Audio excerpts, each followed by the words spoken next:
party. But I'm surprised that people are not changing the law. Rivers people know the truth, and the decay can be of their party. No. Mr. The factional EP chairman to Kevin Mr. Aaron a federal appointment he done for the Chen of the Desmond Akao.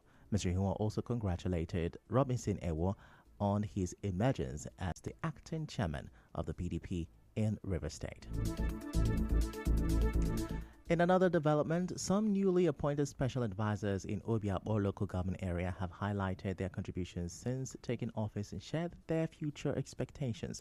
This comes amid skepticism over the council chairman's decision to appoint over 200 special advisors, with critics questioning the functionality of the appointees. The special advisor to the Obiakpor council chairman on education, Igor Augustine, said he has begun inspecting public schools across the local government area to identify areas requiring urgent intervention. Mr. Augustine explained that the move is to ensure a conducive learning environment for pupils and students in public schools within the area. He also said that under his supervision, the council has begun a free JAMB registration for indigent students.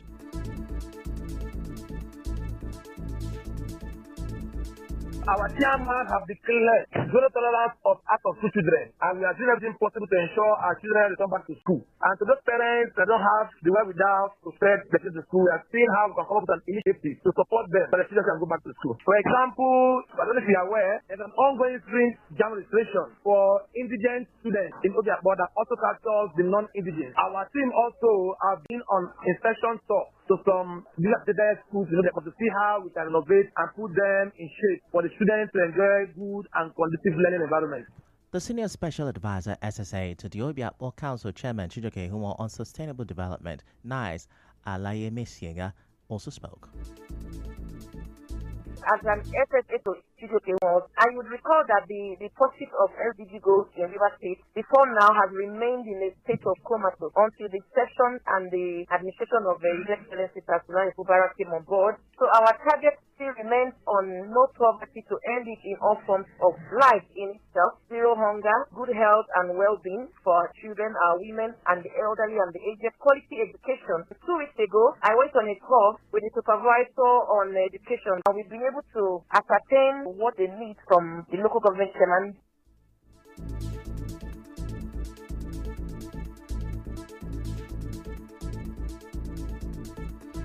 Moving on, the coordinator of non-indigenous in the APC in River State, Joseph Ijede, is congratulating Senator Magnus Abe on his appointment as chairman, National Agency for for Great Green Wall in Nigeria. In a statement, Mr. Ijede described the appointment as a recognition of excellence, hard work, dedication, and commitment.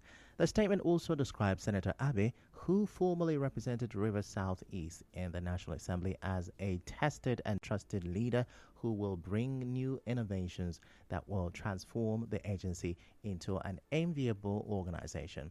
Mr. Ijede further expressed the association's profound gratitude to President Bola Tinubu for the appointment. Now to Lagos State, where the State House of Assembly has directed its officials to present valid identity cards to access the premises, signaling a move to beef up security at the complex as plenary resumes today. This comes amid the ongoing controversies following the impeachment of Speaker Mudashiru Obasa.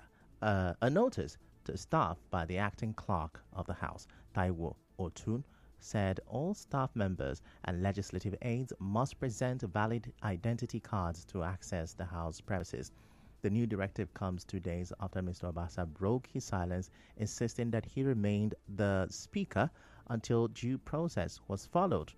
Recall that Mr. Obasa was removed by the majority of House members on January 13 following allegations of misconduct and financial misappropriation. He was subsequently replaced by Deputy Speaker Mojisola Miranda. Meanwhile, the Kano State Public Complaints and Anti-Corruption Commission says APC National Chairman Abdullahi Ganduje is still being prosecuted for alleged bribery, misappropriation, and diversion of public funds. The chairman of the commission, Muhuyi Rimingado, in an interview on Channels Television, said he will not cower into discontinuing the case against the former Kano governor. In other news, the founder and chancellor of Afe Babalola University, Adekiti, Are Afe Babalola, has dropped all criminal charges against human rights lawyer Dele Farotimi following the intervention of Oni of Ife, Oba Ade Ogunwusi. Mr. Babalola, who said this on Sunday, said the Oni and other prominent traditional rulers in the country had intervened and he had no choice but to obey the commandment of the traditional institutions, as the statement of an Oba is a command.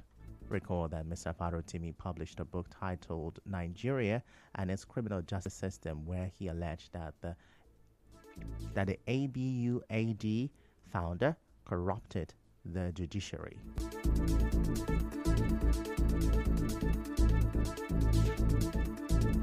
Still to come, over 30 graves uncovered in popular Anambra hotel. Stay with us. To thrive in a fast-changing world. Tuning to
have arrested 15 oil thieves, dismantled 13 illegal bunkering hubs, demobilized 4 boats, deactivated over 150 locally made ovens, and recovered over 300,000 liters of stolen product. Its acting deputy director of public relations, Danjuma Jonah, in a statement said the operations were conducted with other sister agencies between January 20th and 25th, 2025. He said operations were conducted in Akwa Ibom, Delta, Rivers, and Edo State. Tensions is said to have risen in Oba, Anambra State, following the discovery of over 30 graves and a shrine during the demolition of Udoka Golden Point Hotel, also known as La Cruz Hotel. The hotel's sinister operations were uncovered after a tip-off and intelligence gathering by the state's new security outfit. The authorities found military camouflage, arms and cartridges alongside the graves and shrine, suggesting illegal activities. While it's unclear whether any corpses were found or if arrests were made, the hotel was reportedly a hub for kidnappers and criminals. The Punch reports that when contacted, the special advisor on community security declined to comment on the matter. In the meantime, gospel singer Timileyin Ajayi, the suspected killer of his girlfriend Salome Adaidu, has been arraigned at the High Court of Justice, Lafia, Nasarawa State. He was charged with one count of culpable homicide, punishable by death, contrary to Section 221 of the Penal Code of Northern Nigeria.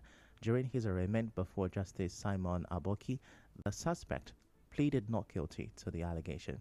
Salome was killed when she visited the suspect at his house in the Papalana axis of New Kashi in Karu local government area of Nasarawa State. The police paraded Mr. Ajayi alongside the knife and machetes he used to commit the crime.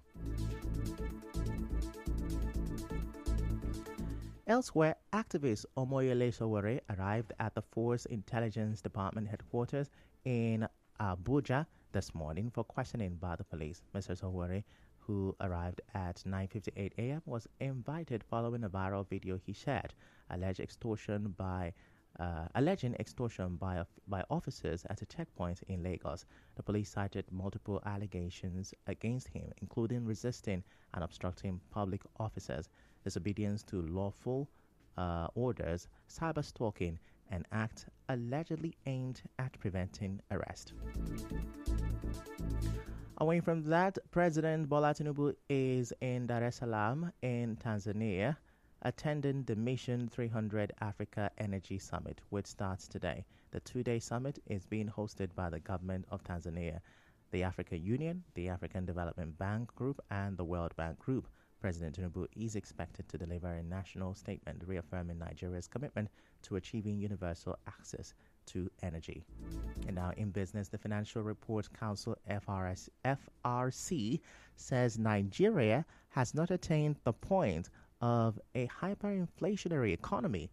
The council, in a press statement signed by its executive secretary, Chief Executive Officer Rabiu Olowo, said international accounting standards IAS 29 is not necessary for 2024 financial statements preparation. He noted that IAS 29, which borders on financial reporting in hyperinflationary economies, should not be applied in the preparation of financial statement for the 2024 financial year.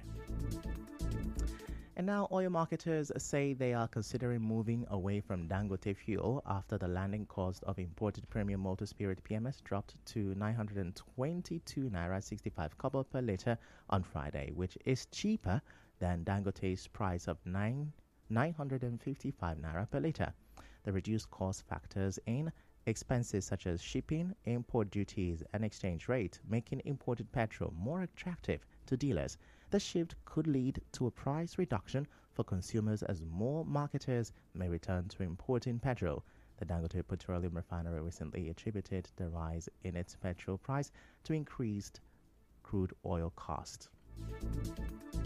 In entertainment, the decision by singer Tubaba to announce a split with wife Annie online has caused a stir.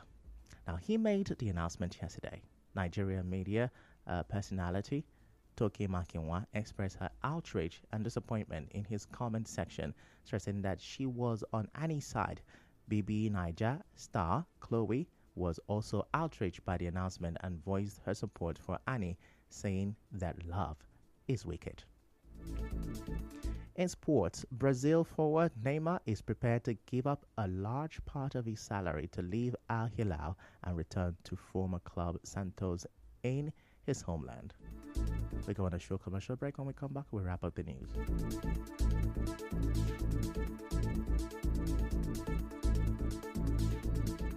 Simplified Women for Sim. Office of the First Lady, Ikwere Local Government Area, in conjunction with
Sunday after the White House said the South American nation agreed to accept military aircraft carrying deported migrants. U.S. President Donald Trump threatened tariffs and sanctions on Colombia to punish it for earlier refusing to accept military flights carrying deportees as part of his sweeping immigration crackdown. But in a statement late on Sunday, the White House said Colombia agreed to has suspended Colombia tariff sanctions after both countries reached a migrant deal. The news was edited by Martha Okiri. To reach the news team, send an SMS or WhatsApp to 0808-721-7215. I'm Ifechukwu Moyeli. Many thanks for listening.